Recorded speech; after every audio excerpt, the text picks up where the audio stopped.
So, DC Studios is not developing a Wonder Woman 3 with Gal Gadot. Welcome, everybody. Welcome back to another Podcasting Raw Nerdy. This is episode 4, everybody. Quattro. You're here with, as always, with that Nerd ADC and Brandon 2K. And we got a little bit for you. I won't say a lot, but we got some for you. So, what's blowing up our Twitter feeds? We're going to start with Blue Beetle's first reactions. Is actually getting much better reactions than they initially thought. I don't think this is going to move the needle in the box office. Let us know if you're going to go see it on August 18th when it comes out. Let us know if you're one of the ones who got to already see it, maybe at a screening or something. I personally, I'm going to go see it. I don't know if I'm a theater going to go see it. That's kind of where I'm at with it. Like I'm intrigued, but I don't know if I'm intrigued enough to spend $15. Honestly, I'm on the fence. I'm a big George Lopez fan, and I'm a big fan of the kid from Karate Kid. That was an excellent series. He did an excellent job there. The previews go hard. Previews go really hard on this. Yes, on this show. I'm on the fence, but I'm leaning yes because it looks phenomenal, and I have high hopes for it, and I hope that it leads to many more good films. I like that. That's my big. You know me, guys. I'm always quality over quantity, and I want a good DC movie to come out. That's all I want. Are you saying we haven't had one? Been a few years. Really? Like you haven't really liked any of them that have come out? Shazam! Fury of the Gods was I've already explained my distaste. I'll go back in the episodes. Overacted by Helen Mirren and Lucy Liu. I'm just not excited. I'm not sitting here waiting. I'm waiting for the James Gunn stuff to come. That with all these things in between, I don't know what's going to get kept, what's going to get scrapped, all of this stuff. It's kind of soured me a little bit on DC for right now. Which is really surprising to hear you say that as far as excited about James Gunn stuff, because you go look in earlier episodes, you were dogging that man. I'm just ready to see what he's going to do. I'm tired of this. I'm tired of the what ifs. I'm tired of the speculation. I'm tired of all of that. This man has so much hype around him. Let's just let's cut to the chase and in better terms. So I'll say this about Blue Beetle. A lot of people are saying they're really hopeful that I'm not even going to try to pronounce the actor's name. Do you know how to pronounce his name? Okay. So the actor is playing. I'm going to try to butcher that, guys. The actor is playing Blue Beetle. They're saying he's excellent in the film, and he was really good in Karate Kid. That's the bright spot I'm looking to see. And hopefully, hopefully that's something that Gunn will keep. He's hinted that he might. He's hinted that Blue Beetle definitely could be a part of the DCU.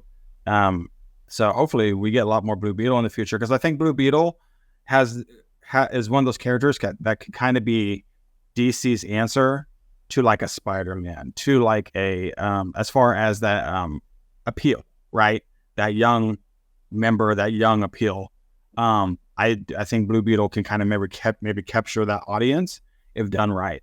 There's a lot of other characters that can as well. But I'm saying as far as the ones on they're going to be on the chessboard, on the playing board, Blue Beetle can potentially fill that niche. Stay tuned and let us know once you guys see Blue Beetle your thoughts. Our next episode, I'm pretty sure by then I or Brandon, one of us would have seen it, so we can engage with you and we'll let you know what we thought. But yeah, August 18th. Please know. Right around the corner. So a report has come out that Marvel was developing a Wiccan series before the Hollywood strike.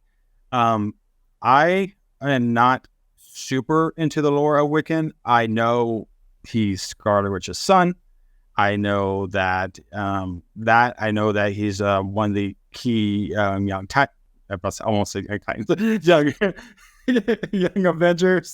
One of the key young Avengers. I know that. I know that he's huge in the LGBTQ community as far as a representation of the character.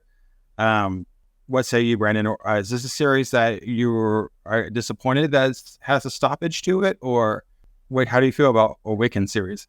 So I feel like that's one of those things where they're throwing darts at as many boards as they possibly can to see what sticks. There's no gigantic storyline that you're going to miss out on if Wiccan doesn't make it to the screen. As a series, as far as representation, it'd be great.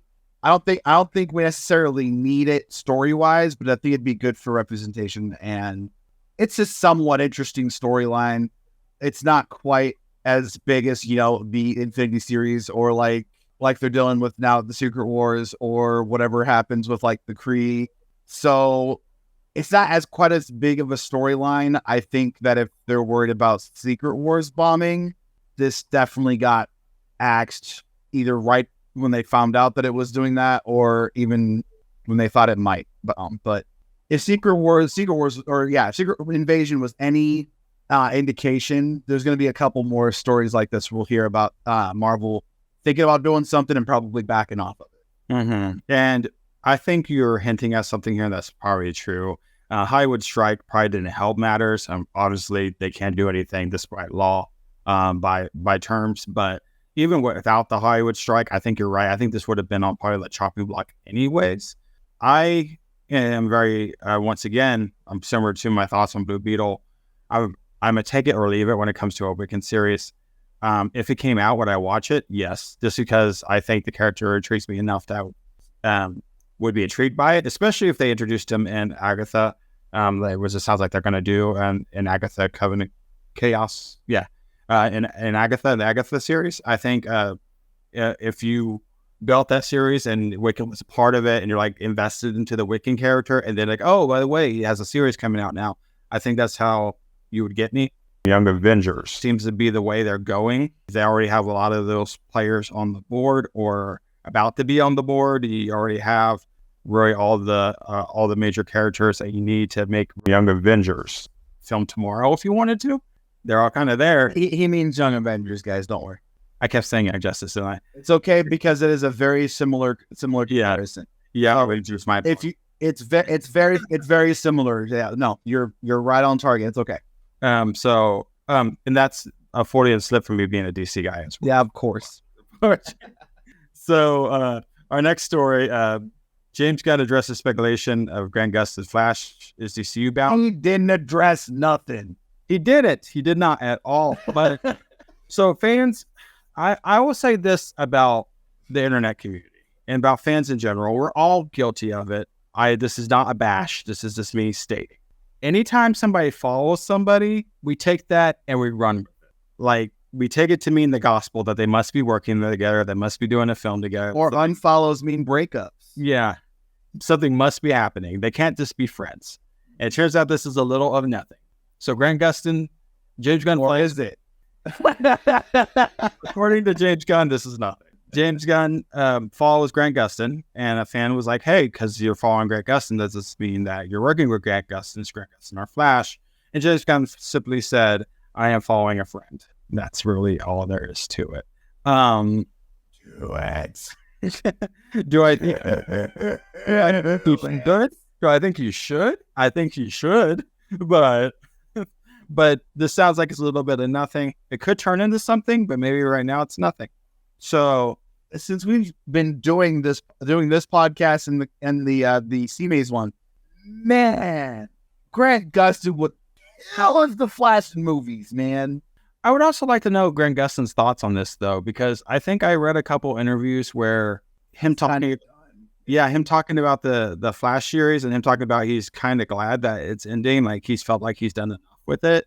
I don't know if that's him saying like I feel like enough done with the series, but the big screen is something different, or if he's just done with the character in general. I would totally not blame him if he's done with the character in general. He has been the Flash longer than our movie Flash. He's been the Flash longer than Ezra Miller has been the Flash. And so he's put some time in this role. It's same thing with like if James Gunn was like, hey, Stephen Amell, do you want to be Arrow again? Like I could see like Stephen Amell being maybe a little hesitant because he's like, I've been there, done that, right? Like, yeah, but then he'd have to get the Van Dyke, man. No. So like that's kind of I feel like the same thing for both those thoughts. Like I would not blame Greg Gustin if he's just like, I am not that interested. Yeah. It's another case of a fan casting being too perfect. It works out really good for a television series and makes no impact on the actual main universe of anything. Make Grant Gustin the Reverse Flash. Oh boy. That one hit me. I'm just saying, because the meta of it all, right? Like, I'm just saying. That'd be mean. I'd love that too, but at the same time, yeah, that'd be cool. That'd be really cool. Mm-hmm. I'll give you that. But anyway, follows me nothing, guys. Follows me nothing. And finally, this story here. So, DC Studios is not developing a Wonder Woman 3 with Gal Gadot. And the reason this is news, like people are probably, a lot of you guys are probably like, duh. But Gal Gadot would not say duh. Apparently, guys, she was under the impression that she had spoken with James Gunn and Peter Safran that she was going to be in a Wonder Woman 3 and they would make it. She told a lot of news outlets that she'd be doing it. There hasn't been just a flat out no with this, but like you telling me you get rid of The Rock? I think he said Jason Momoa is not going to be Aquaman, right? He might be something else. Petition logo. Yeah, and then you get rid of Superman, Henry Cavill. You get rid of Ben Affleck, Batman. Why would you keep Gal Gadot and make a Wonder Woman 3? Mm-hmm. Too confusing. Like, these movies have been released. He's been very clear that these people aren't going to come back for that he's recast. I want to know who in Gal Gadot's camp thought that was a good idea to let that happen. To say that. Right. There's a lot of people taking care of that woman, I guarantee you. Who let that happen? Which, by the way, if you haven't seen her on Hot Ones recently, episode, Gal Gadot is fire, by the way. Yeah, they're doing a soft reboot, and I get that argument, but there's a line when you're doing a soft reboot. Yeah, Viola Davis is still our Amanda Waller. Yes, yeah, we still have John Cena as Peacemaker. Yes, we still have etc. But they're not like major characters, and they didn't have any direct impact on the actual DCEU. Right. Which means they can stay. Right. But if you're, Brandon's right. If you're recasting Superman, if you're recasting Batman, you're more than halfway there with the Trinity. Having Gal Gadot with a different Batman and Superman makes no sense. It would be confusing to not just the casual moviegoer, but the diehard fans would be like, is this 50-year-old woman supposed to be ageless, but this 50-year-old woman's still throwing a lasso around. Right. Not only that, and Gal Gadot kills the role. Don't get me wrong. She's a great Wonder Woman. Absolutely. She's defined that character since Lily Parker. Absolutely. But you need a different Wonder Woman. So I'm interested to see how Peter and James tackle this, if they address it at all. So far, they have not. But I think I'm two sides of the coin as far as James specifically addressing it. The reason I say that is he has sent out earlier tweets soon after he got hired, where they were somebody asked something to the effect of, why did you fire Gal? And his response was, I don't know why you're under the impression that we fired Gal. So that kind of muddies the waters with that comment. So I feel if he doesn't address it in some form, it's really confusing. Because you address it by casting a new one. That's how I see it happen. And I think you're right, but I think they need to do that sooner rather than later now. If it's in his plans, though, James, like, if he has no plans to touch Wonder Woman until 27, which sounds like he probably won't even get even close to Wonder Woman for the next 3 or 4 years, I think we may not have any kind of news or anything about it until that happens. And I can't see a casting coming soon. There's not a spot to fill right now. No, because the only thing Wonder Woman in the Wonder Woman canon that we have coming up is that Wonder Woman series, which is prior to Wonder Woman, prior to Diana. So it's about the Amazons, isn't it? Yeah, more about how did Themyscira get built? How did it become to be? It seems like it's going to be very, very Game of Thrones like. I think they actually hired. No, I'm pretty sure not just Game of Thrones-esque. I think they hired some Game of Thrones directors for that as well. Oh, I'm pretty sure. That series sounds sick. I'm actually pretty excited about it, especially if that's true, because I never watched Game of Thrones, but I know I watched. I never watched the series all the way through. I watched a couple episodes, and that style with that lore, I think it's going to be a really good series for them. Yep. Video game corner is what we're going to be talking about next. before I hand over the reins to you, I have been playing recently. I've been trying to pull the trigger because I've been looking at it and watching a lot of Let's Plays about the Mafia Definitive Edition. I didn't realize how good that thing looked. So I'm probably going to be copping that up. Let me know in the comments if you've played it all the way through. I've watched a couple Let's Plays of people playing like the first and second one. It looks sick. 3 is disgusting. I was actually shocked. I was really shocked on that one. That was a great story to play through. Yeah, 3 as the only one that I had played like halfway through. Because, but yeah, that Leaking Clay story is really, really cool. Especially the dynamics and taking over the territories and all that stuff. Super cool. I've been, of course, WWE 2K23. The last pack comes out, I believe, the 18th. So, and it's the bad news pack. So you're gonna get Wade Barrett and a couple of NXT people. I was like I said in a previous episode, W2K23 has been very lackluster for me this year as far as packs go, as far as DLC content. They are focusing way too much on my faction. You can go see that rant in previous episode. The focus is way too much there, but overall, very enjoyable game. What do you got for us as far as on your end? I got a few things. So first and foremost, your boy got the beta for EA and ESPN. No, EA FC24. They had to drop the FIFA name because of contract issues, but the game feels very much the same, except of course with the yearly tweaks that they make with your feet can actually go above your head now without dropping, like jumping or whatever. The moves are way more smooth. The club menu is so much more in depth. There's more traits to earn and to just keep it. It helps make your player you. Volta Arcade gets a slight update. Classic games from Volta Arcade, but then they upgraded a few things. I did not get the code for Superstar mode, but I've heard great things about that as well. That's coming back to not only FIFA or FC, it's also coming back for Madden 24 as well. That's another release that's coming up.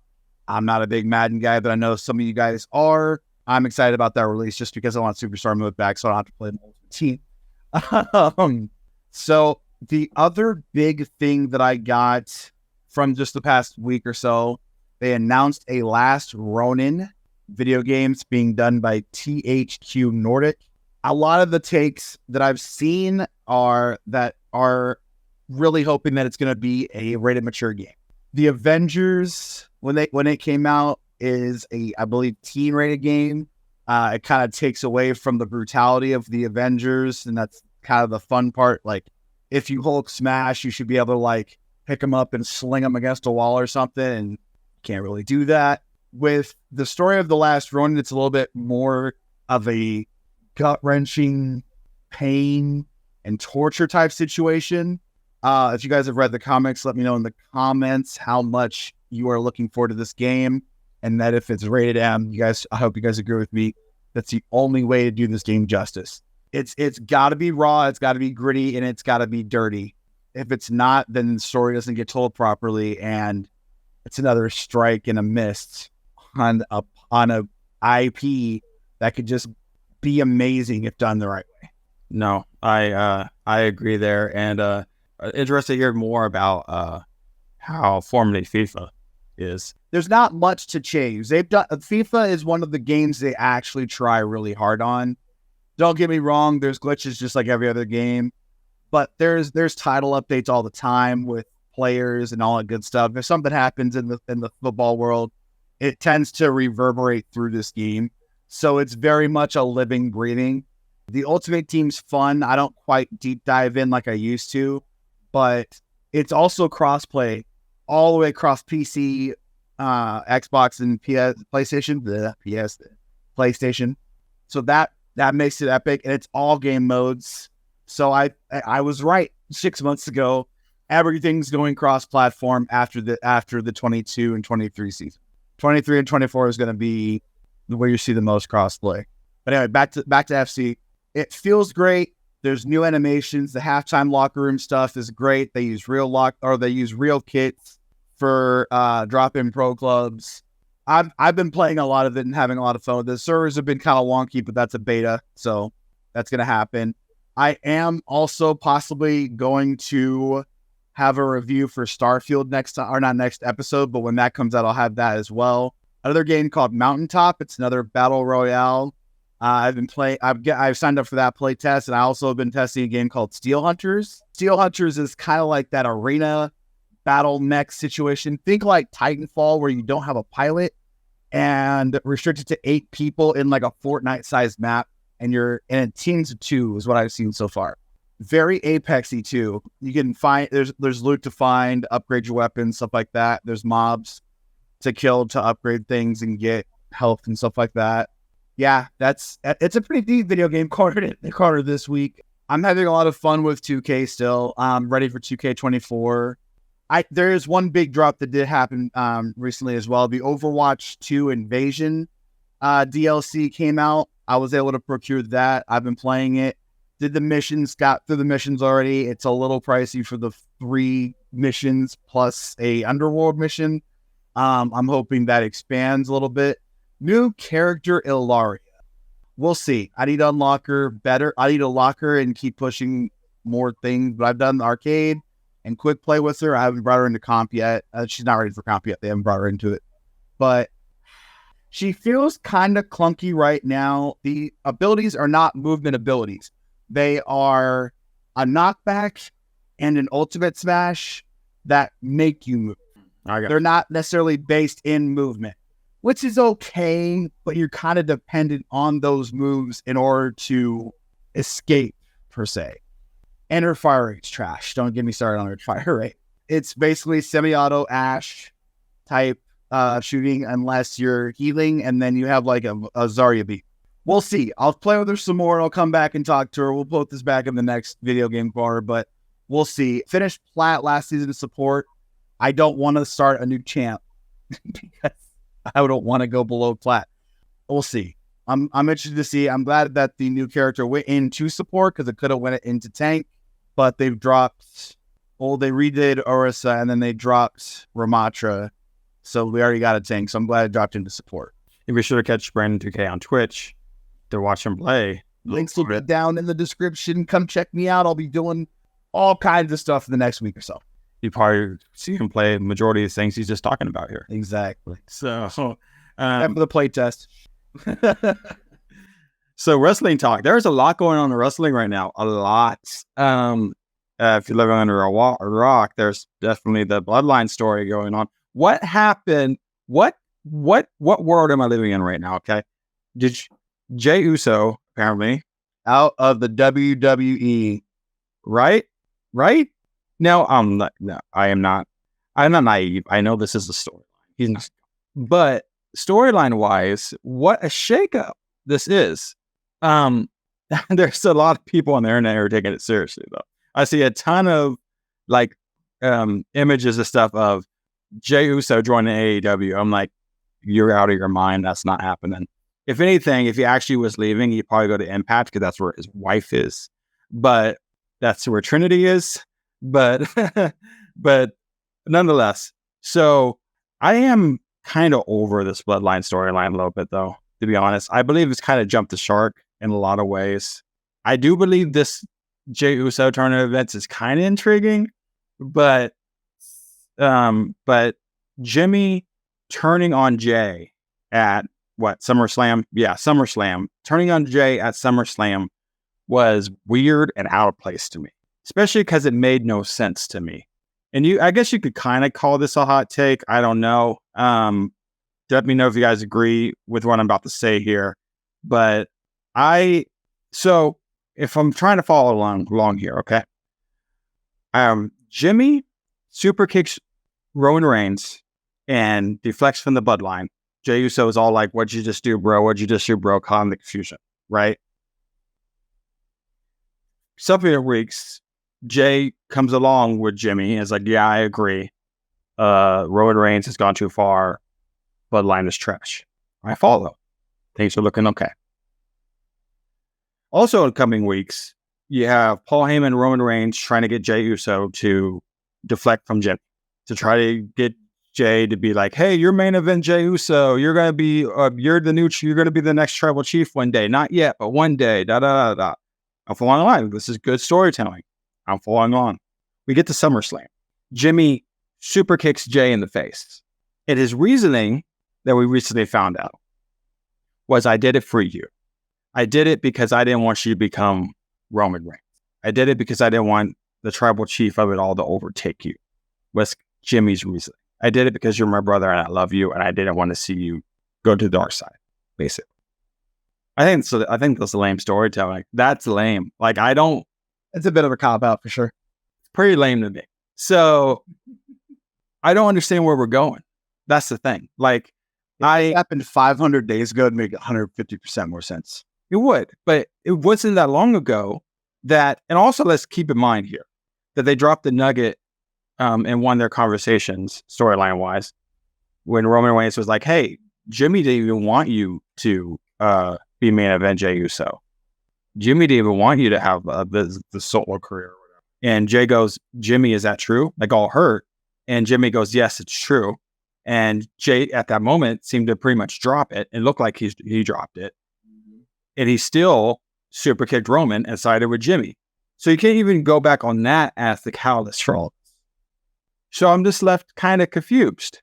And now you have this element of Jey leaving the WWE and leaving the bloodline. Hey, he's moved to the alumni section on the website. It's got to be true. And I'm pretty sure I'm guessing where they're going with this. You're probably going to have Jimmy versus Jey at WrestleMania or at a pay-per-view coming up at some point. Here's the funniest part of the whole thing here. I bet you it doesn't happen this year. The way the Romans part-timing, they're not even scheduled for SmackDown. No, they're not. This is going to get shelved, and they're going to push other stuff. And then just before we forget about it, they'll bring it back up. Don't get me wrong. I'm more of an Impact guy nowadays. And WWE, don't get me wrong. It's the A tier. They put a lot of work into making sure they're the A tier. But just because you have the most money doesn't mean your storytelling's on point. This is another hot take for a lot of people, because I believe like people are conditioned to dislike WWE just because it's the WWE. Mm-hmm. But I would arguably say that people are sleeping on Impact. Arguably, week to week, Impact Wrestling, I will go out and say it, and you can fight me on this if you want. Impact Wrestling television is better than WWE television 9 times out of 10. They got a better roster. They got better storytelling. They definitely got a better women's division. They always have.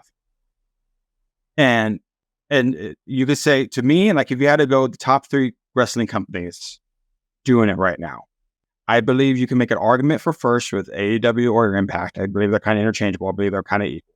And WWE is a close second. But that's only if you're counting American companies. If you start counting like New Japan and stuff like that, WWE is not even in the top 3. And that may be hard for some people to hear, and it's been that way for a while, in my opinion. WWE is not, in my opinion, objectively the best wrestling company. Now, if you want to argue, like, do they make the most money? Sure. Then they easily have number 1. Yeah, sure. They're most profitable. Sure. But as far as like storytelling, roster, all those factors, WWE has been trash for a while. They've been on the recovery for a very, very, very long time. And this is not just me being a fanboy of Impact Wrestling. There's a lot of people I like and love and have met at Impact Wrestling. I'm saying this as an objective fan that, Impact has a lot going for them. They have the Rascals are back, like all these things are happening at Impact. Another hot thing I want to touch on real quick. People talk about the Forbidden Door with AEW being the Forbidden Door. Impact was being the Forbidden Door way before it was cool. I'll leave that out there too. Impact was working with CMLL, AAA, New Japan, etc. way before AEW was even a thing. So this idea that AEW has opened that Forbidden Door is kind of a joke to me. Let me know your thoughts on that. But am I being too harsh there? No. Just don't get me wrong. I'm going to reference something I said earlier in the episode. WWE likes to throw as many darts as they possibly can into sticks. It is a literal content shotgun downrange. If people react, they go for it, but they really don't. They don't follow. They follow the crowd if it's like a Dominic Mysterio Heat situation. If it's they sing your theme song type situation. Right. They don't follow the crowd as in sit there and go, this is what the crowd wants. Okay, let's give it to them. No, it's, well, they're singing the theme song. So that's an intentional Vince impersonation. But I feel like WWE had a shot and they blew it. WWE had a shot because of AEW. It brought back the competition situation. The best time of WWE, WWF situation was WCW versus WWE. Yep. Don't get me wrong. The Attitude Era was cool. It was great. And everybody loved that. But I'm telling you right now, the best time in wrestling is when you have competition pushing the envelope to make you better. In AEW. Go ahead. I was saying AEW is supposed to be that. That's supposed to be. That. They've then now become the farm. Oh, you didn't do great over here. You didn't get to do what you wanted to. We'll send you down to AEW. There's a reason Tony Khan's dad has WWE and Tony has AEW. That's all I'm going to say on that. I feel like, yes, there's former WWE people on Impact, but if you look at their storylines compared to the WWE storylines, there's no comparison. Like, Matt Hardy was great on WWE. Don't get me wrong. The whole Lita and Edge scandal, you watched that for the scandal. You didn't watch it because you like Matt Hardy or Edge. You like the scandal. Broken Matt Hardy is so good. Like, I want to get deleted. Every time he walks around, I want to get deleted. Like, what do you mean? And Impact embraced that. They did. They tend to let people have more creative freedom with their characters, and that's what happens. Buy in. It's the same thing with football. If you don't buy into the coaching, you're not going to do good. Right. If you buy into your character and are invested, you do so much better. I'm telling you guys right now, I will say the promos have gotten fire on WWE. The promos have gotten really great. Those are very, very, very practiced and meticulous speeches written over time. And they practice that hardcore. But the people doing the best promos aren't even their biggest stars. Like, don't get me wrong, LA Knight versus Miz is my favorite recent promo. Yeah. Yeah. But the Miz isn't their biggest star. Don't get me wrong, LA Knight is their biggest star, but they're not using him. But he's not their biggest star. Yeah. also got his break in Impact, by the way, LA Knight. I think he went WWE for money. I honestly think that was a money grab situation. I don't see the reason. He's one of those people who just rocked in the indies and had fun and nobody wanted to touch. And then suddenly he gets a little bit of mainstream and then WWE's like, oh wait, you're good on the mic. Get over here. Right. Yeah. Also, my last thing I want to bring up. Go ahead. Next time you see Jey, go back. You're probably not going to see him for a while, but go back and watch Jey Uso when he's doing promos. To me, he's very comical. Like, to me, it feels so like it does. Like he's always like huffing and puffing and pacing and stuff. And I'm like, he doesn't want to do it. And I'm like, it's like a little kid trying to prove like he's bad, right? Trying to prove that like it just doesn't come across believable to me at all. Like him trying to be like all like, yeah, it's just. It's like a comedian standing on stage doing stand-up holding a rocket launcher. He doesn't look comfortable. Like that's the best picture I have of it. Because it feels like he's got like grenades in each hand and he doesn't know what to do with them. Right. It's like, I don't know. I just don't. It feels so forced, and I feel like you know what I'm talking about. Like he's not in the room when it's getting written. I don't know. A lot of it's felt like that, though. The Roman, like, don't get me wrong, he pulls off arrogant asshole really good. The Roman's pretty good on promos. When he wants to be. Yeah. Other times he feels like The Rock, trying to be tough. Like, don't get me wrong, The Rock talked tough, but he talked tough comically. We don't go back and look for the rough and tumble Rock. We look for, him talking about Steph's boobs or something. Yeah. Like, that's the stuff we go back to and we remember, and the stuff they say to each other back then that it was more like insulting comedy rather than like, I'm the greatest. When the best Roman Reigns promos are when he's being funny or when he's trying to get us to laugh. Yeah, true. The stuff, there's no stakes anymore in the WWE. I don't feel like I used to think Stone Cold was going to break someone's neck with that stinking stunner. Like, I thought like the rock bottom was a really safe move, but I thought it was going to put people through the dang mat. Mm-hmm. And don't get me wrong, I've seen like the Logan Paul spots with Ricochet. Oh, yes, man. They look so dangerous. They look so dangerous at the time, but if you go back and watch the slow-mos, they're super safe. That storyline is excellent, but it's going to that's going to go by the wayside too. So, especially where Logan Paul won at SummerSlam and Samantha had to say, and your winner is Logan Paul. And Logan Paul went up to, I don't know, did you see that clip? Logan Paul went up to, I watched SummerSlam, most of it. And was like, say it again. And like the hurt that looked on Samantha's face was just like, it was intense. Like that storyline is really, really cool. Again, stakes. Mm-hmm. Real stakes. Don't get me wrong, championships are stakes too, but like Rey Mysterio winning US title. That came out of the blue for me, but that was out of nowhere too. And then Dom randomly getting the NXT championship, North American NXT championship at the same time. Right. Near the same time. Hey, Ray, thanks for being a great guy. Here's your golden watch. Bringing back the LWO in general was yeah. So I don't know why the LWO, but Dom's the new Eddie. Right. And I'm sorry, Rhea Ripley has been champion for how long? Io Sky's reign's better already. Mm-hmm. Stay tuned for more Impact statements. We dropped a lot of bombs here, guys. So if you disagree, and I'm pretty sure there's something you disagree with, and it's perfectly fine, let us know. And let us know your take. Are you liking the Bloodline story? Do you enjoy Jey Uso's promos? What's your guys' takes on everything we discussed today? And finally, before we end the night, as always, guys, time to pay some bills. Oh, gosh, those stinking bills. So in the corner here, you'll see Powered by StreamYard. They are the platform that we use to stream our podcast. We do have an affiliate link. Yep, right there that you can use the affiliate. The promo code would be in the description. If you use the promo code, you save off your first month of a pay tier. How much is it again? Like $20 off your top tier, right? Yes, and savings. And also, we have another sponsor. Brandon, you want to talk about them? Apex Energy. Let me tell you guys, local, but crazy. Apex Energy, man. Let me tell you, have you guys ever had powdered energy drinks and they are just disgusting after like 2 minutes of drinking them? You get that nasty foot fungus taste? No.